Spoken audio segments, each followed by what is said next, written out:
Halo sobat, jumpa lagi. Melanjutkan kisah Istana yang Suram. Kali ini dalam episode Pertempuran Merebak. Selamat menikmati. Salam budaya. Monggo kula aturi subscribe, like, komen, soho share. Matur nuwun.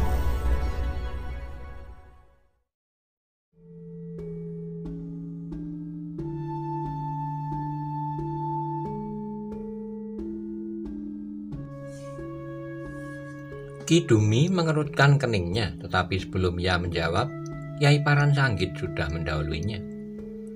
Kita akan menghancurkan regol ini lebih dahulu, dan kita akan masuk istana dan mengepungnya. Jangan hanya bicara, aku akan masuk sekarang, geram Ki Kebuander. Seperti yang dikatakan, Ki Kebuander tidak menunggu lagi, ia pun kemudian melompat dari kudanya dan sekali hentak dengan kakinya, regol itu sudah berserakan. Ki Kebuander tidak naik ke punggung kudanya lagi, bahkan dengan acuh tak acuh ia berjalan sambil menuntun kudanya memasuki halaman, seolah-olah tidak sedang berada di tempat yang berbahaya. Ternyata tidak seorang pun yang nampak di halaman dan apalagi mengganggunya. Dengan tenang ia sempat mengikat kendali kudanya pada batang pohon perdu di samping regol halaman. Kemudian berjalan melangkah sambil berteriak nyaring. "Hei, siapa yang ada di dalam, keluar!" "Jangan berteriak," Kyai Paransanggit memotong. "Kita akan mengepung istana ini." "Cepat lakukanlah," jawab Ki Kebuander. Sejenak kemudian derap kaki kuda pun menjadi gemuruh di halaman istana itu. Beberapa ekor kuda berlari-lari melingkari halaman dan mengepung istana itu dari segala arah.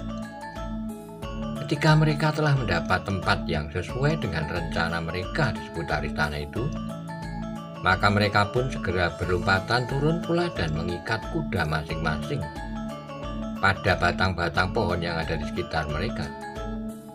Sementara itu Kyai Paransanggit yang berada di halaman depan sekali lagi berdesis.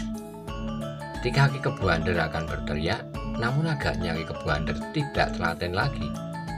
Sekali lagi ia berteriak, "Hei, orang-orang Kumbang Kuning dan orang-orang Cengkir Pitu, Kidang Alit dan Raden Kudorupoko, atau siapa lagi yang ada di dalam, keluarlah. Kita akan bermain sejenak, mungkin hanya sekedar bermain." Tapi ternyata halaman di sana itu masih sepi. Gila, Kyai Paransanggit pun ternyata menjadi marah. "Kalian orang-orang Cengkir Pitu dan Kumbang Kuning, cepatlah keluar. Kawanku sudah terlanjur berteriak dan aku pun akan berteriak lebih keras. Karena kalian telah membunuh orang-orang kami dengan licik dan pengecut." Ki Kebuander memandang Kyai Paransanggit sejenak, kemudian gumamnya, "Kau juga berteriak? Aku jemu mendengar suaramu, lebih baik aku mendengar suaraku sendiri." Ki Dumi tidak dapat menahan diri lagi, suara tertawanya meledak memenuhi halaman istana yang suram itu. Memecah kesepian malam, suaranya bagaikan gemuruh guntur yang bergema di lembah yang panjang dan curam. Ki Srobo mengerutkan keningnya, ia sadar bahwa Ki Dumi tidak sekedar mentertawakan Ki Kebuander dan Kyai Paransanggit, tetapi ia telah melontarkan kekuatan ilmunya yang mengguncang istana kecil itu. Meskipun tubuhnya kerdil, tetapi suaranya bagaikan suara raksasa kelaparan, desis Ki Srobo pada diri sendiri. Ternyata suara Ki Dumi benar-benar mempengaruhi seisi istana kecil itu, sehingga istana itu bagaikan diguncang oleh gempa bumi. Di dalam istana kecil itu cahaya lampu minyak memancarkan cahayanya yang kemerah-merahan. Namun tidak seorang pun yang nampak di dalamnya. Bilik-biliknya telah kosong dan pintunya tidak lagi tertutup. Betapapun suara Ki Dumi mengguncangnya, tapi istana kecil itu tetap diam. Gila, tiba-tiba Kyai Paransanggit menggeram. Apakah orang-orang ini dalamnya sudah mati? Kita akan melihatnya, teriak Ki Kebuander. Seperti pada saat masuk, maka dengan tenang Ki Kebuander itu pun melangkah menaiki tangga pendopo. Beberapa orang yang menyaksikannya semula ragu-ragu, namun kemudian mereka pun mengikutinya pula. Ki Kebuander berhenti sejenak di muka pintu di belakang peringgitan, seolah-olah ingin mendengarkan. Apakah ada suara sesuatu di halaman rumah itu? Tetapi agaknya telinganya yang memiliki ketajaman pendengaran yang luar biasa sama sekali tidak mendengar desah napas sekalipun. Rumah ini telah kosong, geram Ki Kebuander. Kyai Paransanggit mengerutkan keningnya dengan nada yang bagaikan berputar di dalam perutnya. Ia menyaut, "Apakah kau yakin?" "Ya, aku yakin tidak seorang pun yang ada di dalam rumah ini." Kyai Paransanggit tidak sabar lagi. Tiba-tiba saja kakinya telah menghantam pintu sehingga berderak keras sekali. Pintu yang tidak kuat itu pun terbuka, yang nampak adalah sebuah lampu minyak berkedipan di ruang dalam. "Kau lihat," berkata Ki Kebuander. Kyai Paransanggit segera masuk istana kecil itu dengan tegang. Ia melihat tiap bilik yang kosong dan ruangan-ruangan yang tidak berpenghuni. "Gila!" teriak Kyai Paransanggit. "Apakah orang-orang Kumbang Kuning dan Cengkir Pitu itu telah berhasil mendapatkan pusaka itu? Tapi di manakah perempuan dan anaknya yang tinggal di rumah ini?" bertanya Ki Srobo. "Tentu Kudo Rupoko yang gila itu yang membawanya, atau Ki Dangalit seperti yang dikatakan orang kepadaku. Ia adalah seorang anak muda yang menyukai gadis-gadis cantik, sehingga dari istana ini telah dibawa pusaka dan perempuan," geram Kyai Paransanggit. "Jadi, apakah kita terlambat?" bertanya Ki Dumi. "Kerdil gila, mengapa kau bertanya? Kau lihat sendiri apakah yang ada di istana ini sekarang," jawab Kyai Paransanggit. Tapi Ki Dumi justru tertawa. Jawabnya, "Kau benar-benar orang yang tidak nalar. Mengapa kau marah-marah dan mengumpat-umpat? Jika kita datang terlambat, apa boleh buat? Masalahnya tidak akan dapat diulangi dengan mengumpat-umpat seperti orang mabuk tua." Ki Srobo menyaut, "Ki Dumi, kau benar-benar orang yang tidak berperasaan. Cobalah ikut menyatakan bela sungkawa atas keterlambatan ini." Kyai Paransanggit telah dikecewakan oleh keadaan yang tidak disangkanya. Kok justru menambah hatinya semakin pahit. "Baiklah," jawab Ki Dumi. Tapi Kyai Paransanggit segera memotong, "Cukup. Kalian tidak dapat berolok-olok. Kita tidak akan berhenti sampai di sini." "Apalagi yang akan kau lakukan?" bertanya Ki Kebuander. "Kita akan menyusul kemanapun mereka pergi. Mereka tentu belum terlalu lama meninggalkan istana ini." "Dari mana kau tahu?" bertanya Ki Srobo. "Mereka masih sempat menyalakan lampu. Cepatnya mereka pergi tentu sudah gelap," jawab Kyai Paransanggit. "Di antara mereka terdapat perempuan, tentu tidak akan dapat berjalan terlalu cepat." "Tetapi aneh sekali," berkata Ki Dumi kemudian. "Aku tidak melihat bekas perselisihan. Apakah orang-orang Kumbang Kuning dan Cengkir Pitu sudah dapat menemukan persetujuan dengan orang-orang lain yang katanya berada di dalam istana ini pula? Itu bukan urusan kita. Kita harus menelusuri jejak mereka kemana mereka pergi. Mungkin ke perguruan Cengkir Pitu, tetapi mungkin pula ke perguruan Kumbang Kuning." Ki Kebuander mengangguk-angguk. Katanya kemudian, "Apakah di antara kalian ada orang-orang yang memiliki kemampuan menelusuri jejak? Tidak hanya 1 atau 2, tapi 10 orang. Mereka akan mengenal jejak kuda maupun jejak orang yang baru dan yang lama. Meskipun hanya sekedar di bawah nyala obor," jawab Kyai Paransanggit. Ki Kebuander mengangguk-angguk. Katanya, "Baiklah, kita sudah menjadi kuyup, karena itu jangan kembali di tengah. Sungai ini harus diseberangi sampai ke tepian." Orang-orang yang berada di dalam rumah itu pun kemudian bersiap-siap untuk menyusuri. Namun tiba-tiba saja Ki Srobo berkata, "Aku ingin melihat betapa api dapat menyala di istana ini. Lampu itu masih menyimpan minyak. Jika minyak itu akan aku tuang pada dinding, maka aku akan menemukan kegembiraan." Kyai Paransanggit memandanginya jenak, namun dia tidak menghiraukannya lagi. Apakah istana itu akan dibakar atau dirobohkan? Tapi selagi Ki Srobo termangu-mangu, maka mereka telah mendengar isyarat dari anak buah mereka yang ada di luar. Karena itu dengan serta-merta mereka pun segera berlompatan keluar. Dada mereka menjadi berdebar-debar. Mereka melihat beberapa ekor kuda masuk ke halaman lewat regol yang sudah pecah. Di belakang orang berkuda ada yang bawa obor, nampak dalam keremangan umbul-umbul kebesaran Demak. Nampaknya pasukan prajurit tugas telah datang ke istana kecil itu bersama beberapa orang pengawal. "Gila!" Kiai Paransanggit berteriak. "Itu tidak mungkin." Dua orang yang membawa obor menyibak ke tepi. Mereka memandang orang-orang Guntur Geni yang bergeser ke tengah, seakan-akan memang dengan sengaja memberikan tempat pada para prajurit Demak itu. Di tengah-tengah tiba-tiba saja telah muncul seorang senopati dalam pakaian kebesarannya, membawa sepucuk tombak dengan panji-panji keprajuritan. Kiai Paransanggit menjadi semakin berdebar-debar dengan tajamnya yang mandang senopati yang duduk tegak di atas punggung kudanya. Dengan segala kelengkapan sebagai pertanda bahwa ia telah menerima limpahan kekuasaan dari Sultan Demak.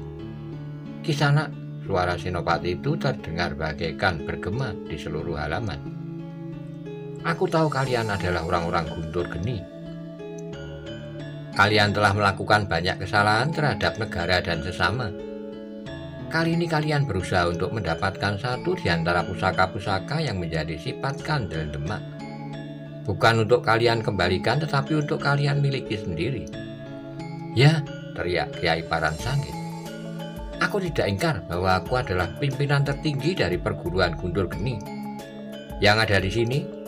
Aku tidak ingkar bahwa aku berusaha untuk menemukan pusaka yang pernah diberikan kepada Pangeran Kudo Narpodo pada saat kekuasaan Majapahit runtuh."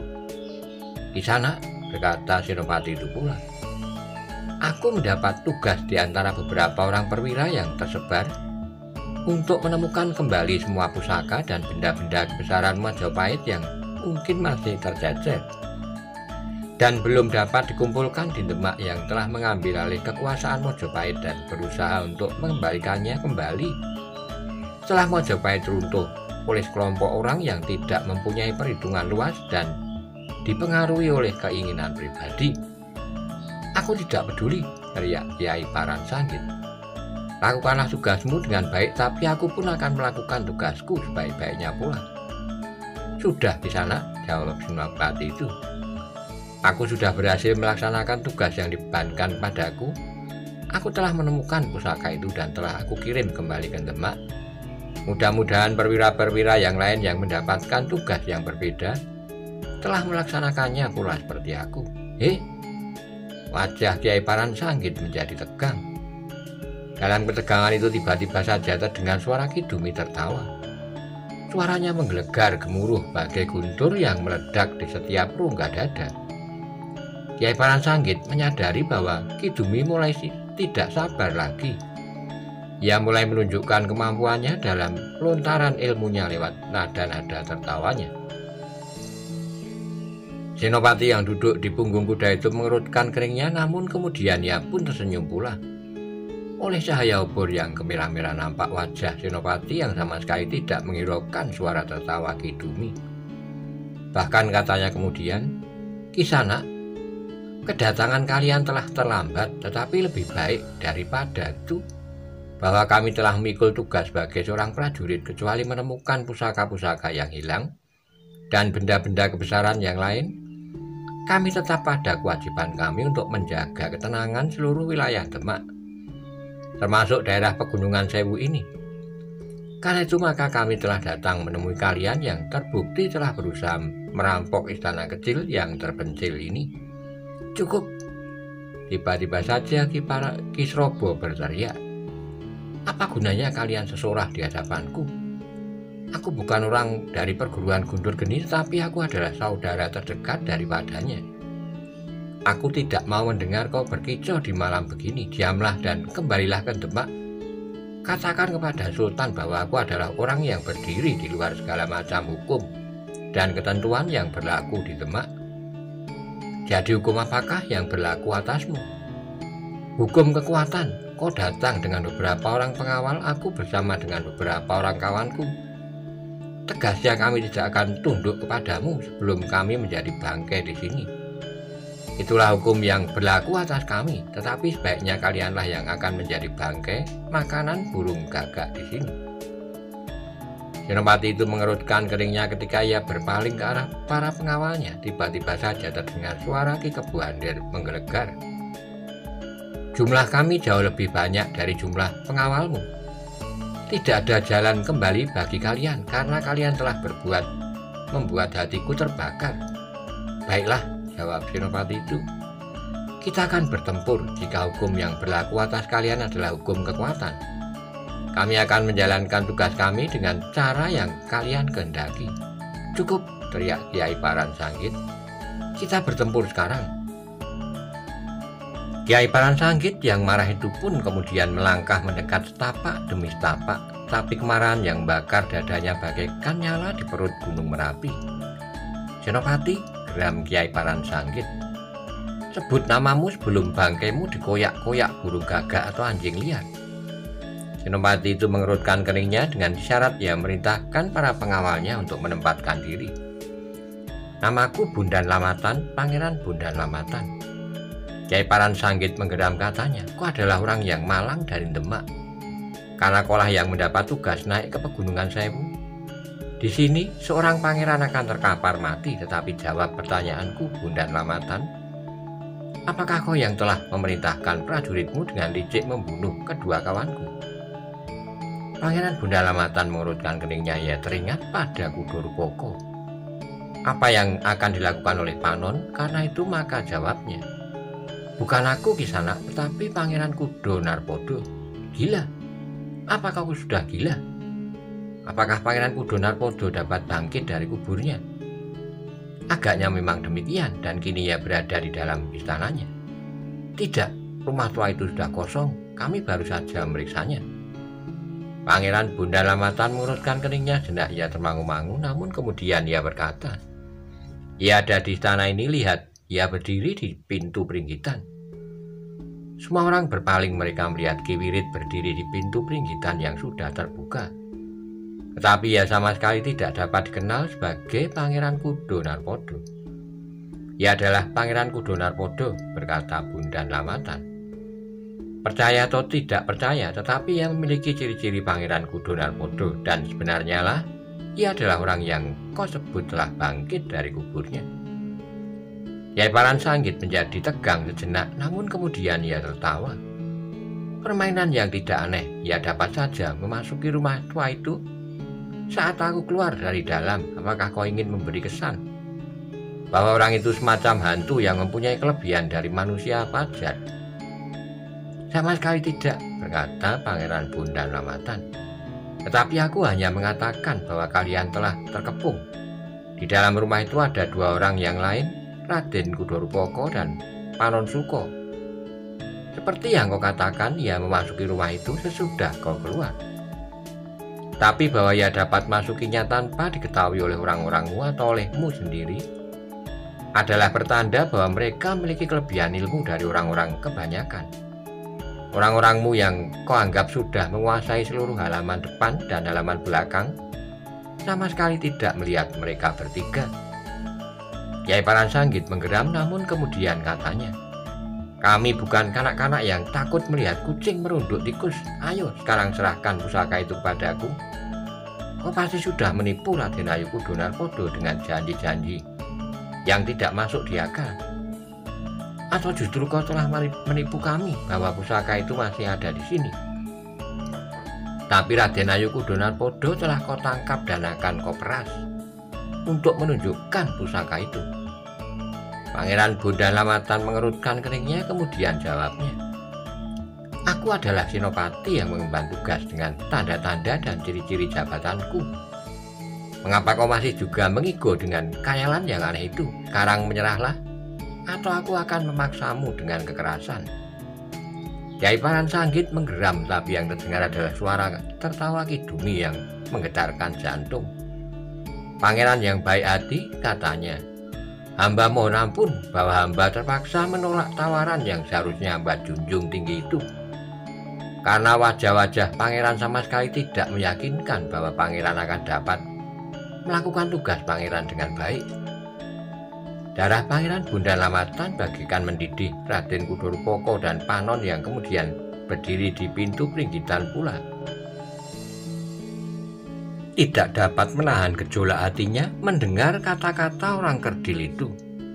Namun ternyata Pangeran Bunda Lamatan tertawa pendek sambil menjawab, "Baiklah Kisanak, kekerdilanmu membuat kau mencari imbangan. Agaknya kau berhasil dengan menguasai ilmu menghalau burung.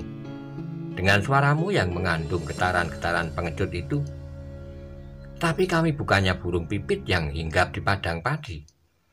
Itulah sebabnya kami tidak terkejut mendengar suaramu yang pasti sudah kau lontarkan dengan segenap ilmumu." "Persetan," Ki Dumi menggeram. "Kau memang harus dibunuh." "Jangan banyak bicara," sahut Ki Kebuander. "Lihat, akulah yang akan membunuh orang yang disebut Pangeran Kudo Narpodo itu. Mungkin ia memang mempunyai pisau-pisau kecil yang dicurinya dari istana ini." Ki Kebuander tidak menunggu jawaban, ia pun segera memutar tubuhnya dan melangkah mendekati Pangeran Kudo Narpodo yang berdiri di depan pintu Pringgitan.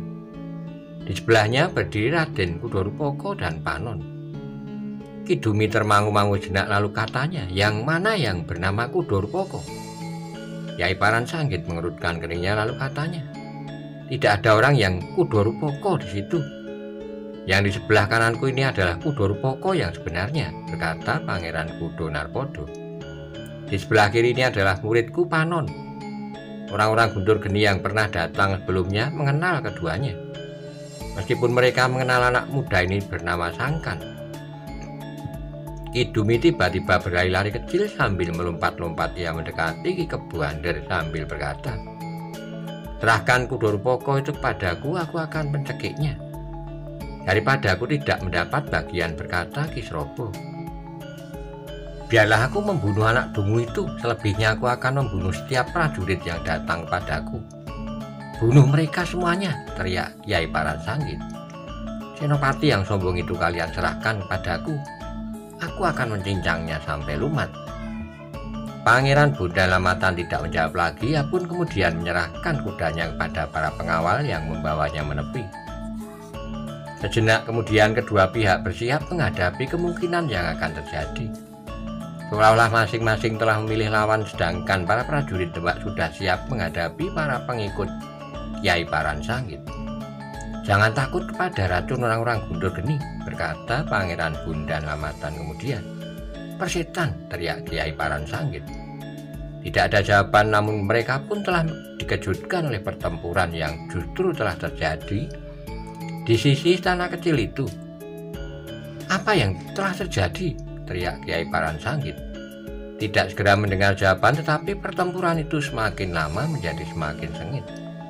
"Jangan terkejut," berkata Pangeran Bunda Lamatan. "Orang-orangmu telah disergap oleh para pengawal istana. Sebelum aku datang bersama pasukanku dari Demak, orang-orang Kumbang Kuning dan Cengkir Pitu, juga kalian orang-orang dari Guntur Geni yang telah mencoba merampas pusaka ini, tidak dapat menembus pertahanan mereka. Apalagi kini aku datang bersama pasukanku." "Gila," geram Kyai Paransanggit. "Aku juga tidak sendiri." Yang terdengar kemudian adalah teriakan Kyai Paransanggit yang menggema di lembah-lembah Pegunungan Sewu. "Bunuh semua orang yang berada di halaman istana ini. Bakar istana ini menjadi abu dan musnahkan semua sisa-sisanya rata dengan tanah." Sejenak kemudian maka para murid dari Guntur Geni itu pun segera menyerang para prajurit Demak yang sudah siap menghadapi mereka. Dalam pada itu Ki Kebuander telah berhadapan dengan Pangeran Kudo Narpodo yang sudah siap pula. Sejenak mereka saling berpandangan, namun tiba-tiba terdengar Ki Kebuander berdesis, "Apakah benar kau Pangeran Kudo Narpodo? Memang ada kesamaan dari sinar matamu yang menusuk jantung itu.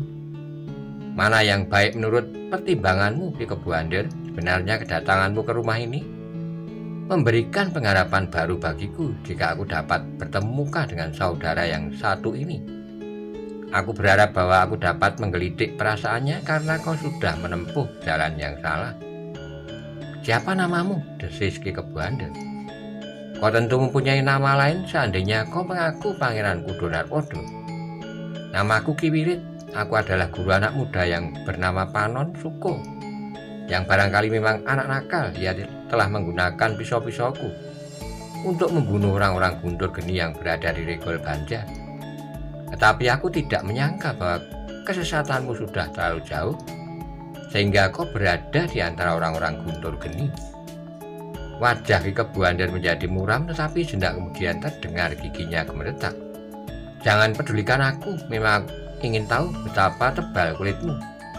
Atau barangkali nyawamu memang rangkap, tapi jika kau akan mati, sekali lagi kau tidak akan dapat bangkit dari kuburmu.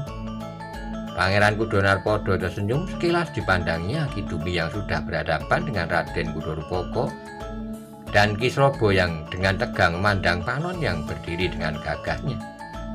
Jadi kau yang telah membunuh kedua pengawal pintu gerbang Banjar itu, bertanya Ki Srobo. Panon menarik napas dalam-dalam, kemudian kau menyelinap memasuki istana ini dari belakang, ya kan? Panon masih tetap diam. Ki Srobo yang kemudian merasa terhina oleh kediaman Panon berteriak, apakah kau tuli atau bisu?